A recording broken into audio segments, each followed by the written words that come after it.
Hello, and welcome to the nutrition portion of the series. I would like to talk about a couple different aspects of nutrition that influence competitive excellence. So when we think about competitive excellence, there's 4 different components. The first is physical, technical, tactical, and physiological. In my mind, nutrition influences all of those different components. And I'd like to highlight a couple of them in this discussion. So we'll talk about the training meals and snacks, mostly before training. We'll talk about hydration. We'll talk about recovery strategies, and we'll talk about your travel nutrition kit. And as you can see, there's lots of other aspects of nutrition that might influence performance in these different categories. But I'd like to focus on these for this talk, keeping in mind that depending on your individual goals, you may focus on one aspect more than another. So for example, if you're focusing more on the technical aspects of volleyball, then you might pay more attention to the pre-training meal or snack and making sure that cognitive function is optimal before that training session, and then certainly ensuring that you got adequate sleep that night to solidify those experiences and those skills that you learned that day.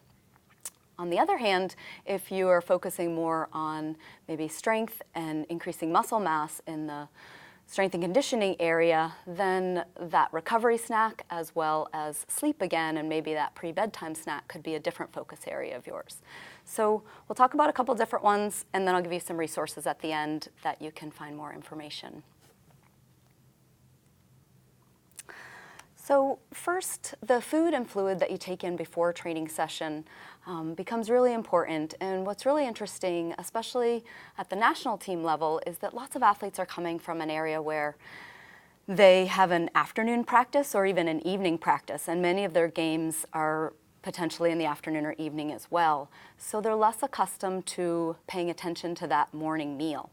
And I like to think of it as breaking the fast. So overnight, we're typically not getting up in the middle of the night and eating, so we are in a fasted state when we wake up in the morning.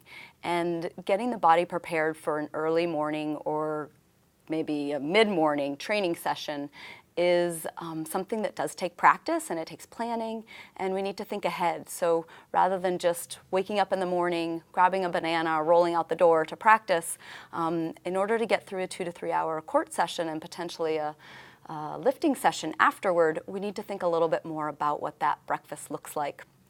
We need to keep in mind that during that training session, we are utilizing that breakfast to fuel muscle contraction that happens repeatedly over and over again on the court. We also need to realize that the cognitive function during those training sessions is pretty important. And so we're learning different strategies, we're learning different skills, we are devising a different plan every day to work with our teammates. And so that requires a high level of cognitive function, knowing that that breakfast is going to prepare our brain to work at that high level. In addition to that, I'll talk a little bit more about hydration, but our cells certainly need to be hydrated in order for us to adapt to those training sessions as well. And then there's some athletes who, like I mentioned, maybe they're not as accustomed to eating in the morning or eating very much in the morning. And what's really fantastic about our gut or our gastrointestinal system is that we can train it, just like we can train our muscles, just like we can train our brain to do different things. So you can introduce things gradually to the gut, and the gut will respond, and maybe after a couple weeks of adding some different things into that breakfast, then you will be better able to kind of plan a really nice meal before training. Certainly that meal should include our carbohydrates, proteins, and fats, and making sure that we are replenishing those nutrients that we didn't get overnight, and then starting the day certainly with some fluid beforehand. So our cells are most happy when they're hydrated. And so as I mentioned, certainly before you start a training session, that becomes pretty important, and then during that training session and throughout the day. So we're beginning the day maybe with a couple cups of water, every meal and snack, adding in a couple cups of water there. is our baseline fluid consumption, and then certainly there are other drinks that we might consume as well that will hydrate us. But understanding kind of the importance of hydration and how that allows us to cool the body most effectively. It allows us to work at higher intensities without having the heart rate increase too much. What we call is our perceived exertion, so how hard something feels. We want to make sure that that's not elevated beyond a point that it should be, minimizing our muscle cramps, and certainly enhancing our mental function. So again, all of those different aspects we can optimize when we're in a well-hydrated state. Being aware that being dehydrated can certainly compromise different aspects of performance, and that's probably going to happen when you train for longer periods of time at higher intensities, and certainly in hotter environments and more humid environments, because our cooling systems just are not as effective. So paying attention to a couple indicators of dehydration. There's 3 that are really important. One of them is your morning urine color. So you can see that we have ratings of that, and when that urine color gets darker than maybe a pale yellow or a lemonade color, that we want to drink more water before we get out on the court in the morning. So an easy indicator to look at in the morning to tell whether you've drank enough or not. You can track your body weight over certain days of the week if you're doing that in the morning at the same time using the same scale. And if you start to see a trend downward, then potentially either we're not fueling well enough throughout that week or we're not hydrating well enough. So those are just some easy indicators. And then of course thirst is your third indicator. And usually once we get thirsty, it's probably a little bit into a dehydrated state already, but if you start to notice those 3 things occurring, then probably we're gonna be in a dehydrated state. The great thing about hydration is that it's pretty much all under our control, and so it's your choice whether you start the court session hydrated, whether you start your lifting sessions hydrated, whether you're hydrating well in the afternoon after you leave training sessions in the evening. The one thing that we don't really want to do is we don't want to compromise sleep over drinking too much before bed. So sometimes it's good to find a time where we sort of stop drinking, and maybe that's 30 to 60 minutes before we go to bed to make sure that we can eliminate any of those excess fluids so we're not interrupting sleep in the middle of the night to get up to go to the bathroom. The one area that is really interesting about hydration is very individual. So you could have 2 teammates who potentially even have similar body weights, who have similar heights, yet they have very different sweat rates. They have different sodium concentrations in their sweat. Maybe one is a very heavy, salty sweater. Maybe one doesn't sweat very much at all. And so there's some baseline guidelines that you can think about with regard to how much should I drink in a day. However, once you start there, then you really need to take into the individual factors, and that might be the training environment, that might be the heat, the humidity, the altitude, the time of day, the clothing that we're wearing, the intensity of the session, the duration of the session, all of those different factors. So lots of times we need to understand what our sweat rate is in a variety of different training sessions or a variety of different environments that we might compete in as well. But an easy starting point would be taking your body weight. Let's say for simple math, you weigh 180 pounds, divide that by 2. And that would be in the amount of ounces that you need per day. So we'd be looking at about 90 ounces of water per day. And that's going to be what you need for the day outside of training sessions. So then we would add in your 2 or 3 hour training session and what you need in fluid for those. So the third topic I want to talk about is recovery. And I like to think of recovery as having the 4 R's of recovery, or meeting those 4 R's of recovery. What's really interesting about recovery is that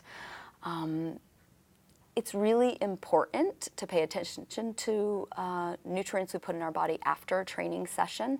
However, recovery is not just those 30 to 60 minutes that you may have heard as being your optimal time to put those recovery nutrients within the body. In addition to that, that time period is sometimes more important on certain days than others. So And it's also more important in certain training sessions than others. So one of the first things you want to consider is how many training sessions do you have in a day? And if you have more than one training session a day, then getting in some recovery nutrients within those 30 to 60 minutes could be really important in order to prepare for that next training session. If you only have one training session in that day, then potentially your next meal is going to be your recovery nutrition. So always keeping in mind sort of what does the full day look like, how many training sessions do you have, what is the intensity of those training sessions, and then certainly what are your individual goals and what are we trying to achieve from those training sessions. And that will help dictate how critical that timing is, whether you need something right away within 30 minutes or whether you could potentially wait an hour or an hour and a half until your next meal. The interesting thing is that within that recovery period, if you think about the very immediate recovery time period, a lot of things physiologically are going on and make it really nice for the body to take in nutrients and to be able to replenish those nutrients that were used, help our body shift from a state that it might be a little bit more in a breakdown mode from a long training session to a build-up mode in that recovery period, and just a really nice time when you can provide those nutrients. And like I said, for some days that becomes really important, but that may not be important after every training session every day. So the next thing to consider is what are those 4 R's? So certainly we want to make sure we replenish the nutrients that we utilized, remembering that carbohydrate is what fuels muscle contraction throughout your volleyball practice. So we want to have some carbohydrate in that recovery snack or in that next meal. And an easy guideline might be 1 to 3 servings. So an example might be, a slice of bread is a serving of carbohydrate. A half a bagel is a serving of carbohydrate. Maybe a half a cup of oats is a serving of carbohydrate. So you can sort of think about what that might look like for you. The next aspect is that we want to repair the muscle damage that might have occurred during a training session. And we're going to do that by adding protein into that recovery snack or that recovery meal. And for our smaller athletes, we may need a little bit less. For our larger athletes, we may need a little bit more protein in that time period. We also want to make sure that we're getting in some antioxidant nutrients that tend to come in our fresh fruits and vegetables that are brightly colored, as well as some of our healthy fats, to sort of help those cells repair when they're exposed to a high-intensity training environment, when they might be exposed to pollutants in the environment, when they might be exposed to altitude, or a variety of other factors. So we want to help repair some of that cell damage. And then the last one is rehydrate. So we've covered hydration a little bit already, but we want to replenish those cells with some fluid. And an easy way to tell that is if you have the opportunity to weigh yourself before and after a training session and see how much weight you've lost, then you can replenish those dehydrated cells potentially with some fluid, and a couple cups of water for every pound that you've lost is an easy calculation to do that with. The last part of this that I'd like to discuss is travel nutrition. And traveling can occur in many different places, either within the U.S. or internationally. And so the location is certainly going to be one of the aspects that you want to consider when you're starting to put together your travel nutrition plan.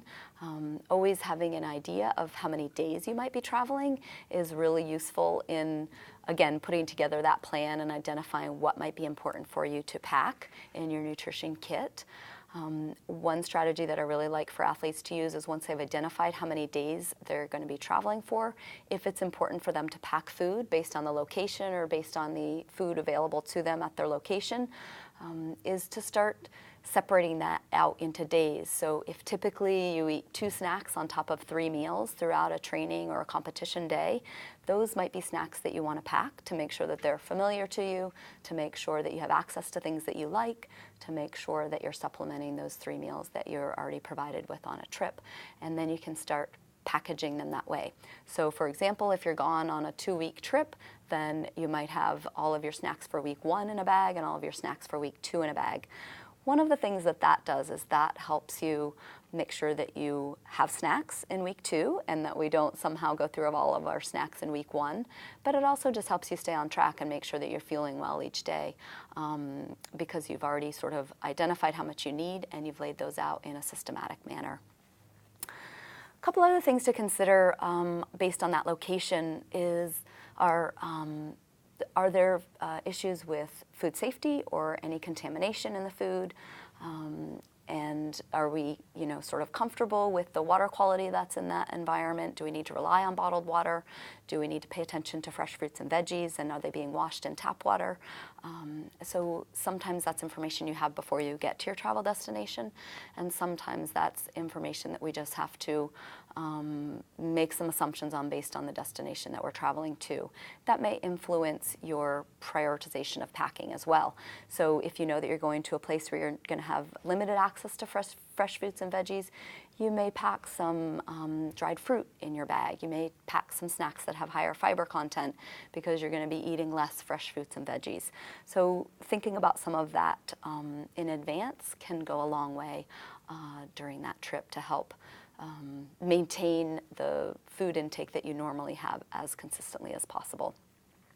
There are times when we go to locations where you need to get really creative, so finding some of those favorite spice mixtures that you like, finding some sauces or things like that that you can easily travel with. Maybe it's a hot sauce, maybe it's a barbecue sauce, something so that you can always tailor or customize your meals a little bit and make them taste the way that you want them to. If you're on a longer trip, then by week 2 you may be getting a little bit bored of the food, and you may need to rely on some of those things that you packed in your travel kit to keep you interested in the food and keep you fueling well, because oftentimes it's the last portion of the trip when those things occur, and it's the last portion of the trip when nutrition is even more critical because you've made it past pool play and you're getting into the quarterfinals and some of those later matches. Making sure you have a strategy for sleep. And sleep is compromised oftentimes in trips, and there's a lot that's tied into sleep. Sometimes that's just anxiety that might be surrounding a tournament. Sometimes that could be just changing time zones and dealing with jet lag. And so figuring out what are your struggles with sleep, when do you sleep the best, when do you sleep the worst, what are your strategies to deal with some of that poor sleep, and making sure you have a plan in place rather than waiting until you get a couple nights of poor sleep and then devising a plan. The last tip I have is having a plan B for everything. So that might be the plane trip, that might be a layover in an airport, that might be the bus ride to your hotel, that could be the bus rides back and forth to your training or competition venues. Always making sure that you have a couple snacks in your backpack as a backup, always having a little bit of protein in your bag in case you need to supplement a meal, always having an oatmeal packet in case breakfast does not look as appealing as you'd like it, always traveling with a little bit of extra just in case. And so you may be going to a place you've been before, you have a lot of confidence in the food that was served before, but you just never know. So sometimes it's helpful to have those things and be ready with that plan B. So there are a couple resources that I would point you in the direction of. We have a teamusa.org website. If you look at our cooking section or you look at our nutrition section, you'll find some fact sheets, you'll find some athlete plates, you'll find some recipes there that might help you prepare some meals at home, do some food prep, get creative with some different meal ideas, and also help you with travel and making some choices about supplementation. In addition to that, you can follow us on social media, both on Twitter and Instagram, with some educational points and some fun interactive pictures of our athletes as well. And you can always contact me. I'm the senior sport dietitian who works at the U.S. Olympic Committee and working primarily with our women's national team.